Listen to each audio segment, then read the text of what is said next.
电动自行车，因为新法上路，10月1号开始也要开始戴安全帽，请大家多留意。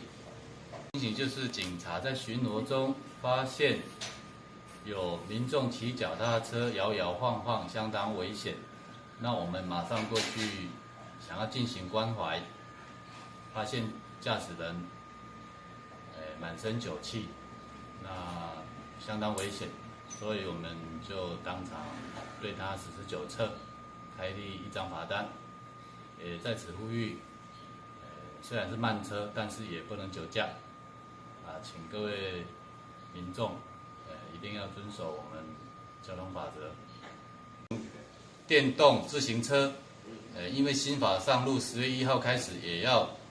开始戴安全帽，请大家多留意。